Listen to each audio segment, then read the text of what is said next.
नमस्ते, म बस्नु कोर। रियाबमा परिवारहरू आउँदाखेरि चाहिँ उहाँहरूको एउटै गुनासो हुन्छ, मैले गर्नुसम्म गरेँ यसका लागि के गरेँ, तर पनि उसले लागु पदार्थ लिन छोडेन। अनि मैले भन्छु के चाहिँ गर्नुभयो त? यो 5-7 कुरा गरे त गल्ती भयो। घरमै राखेर सुधार्छु भने हो भने गल्ती हो।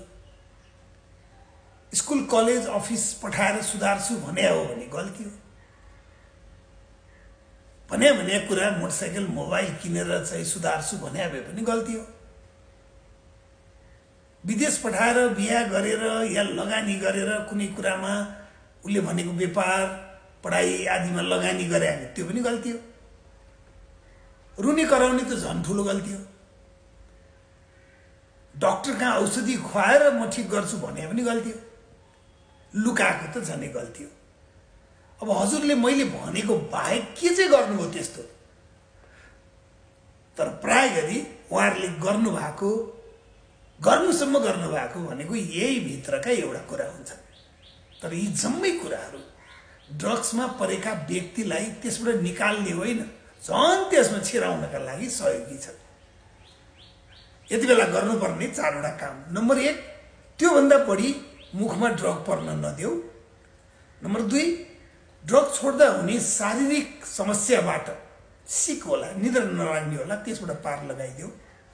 नम्बर 3, निस्केपछि ड्रग नखाई लागु मुक्त सभ्य जीवन बिताउनका लागि चाहिने आवश्यक शिक्षा ज्ञान सिप देऊ।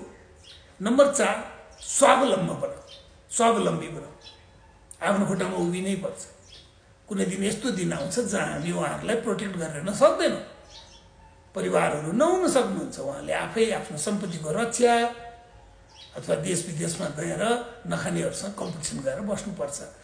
यसका लागि मुखमा ड्रग पर्न नदिन सकिन्छ त घरमा? सकिन्न। अफिसमा सकिन्छ? सकिन्न। कलेजमा सकिन्छ? सकिन्न। प्रमोसन पाएर सकिन्छ? सकिन्न। त्यसका लागि त रिहाबको मद्दत लिनुपर्छ। तर उहाँ चाहिँ रिहाबको मद्दत नलिकन अरू कुरा गरिरहनु भएको छ। र त्यसैलाई के ठान्नु भएको छ? मैले बहुतै गरेँ, तर वास्तवमा उल्टो काम भइरहेको हुन्छ। यस्तो चाहिँ नगर्नु होला। नमस्कार।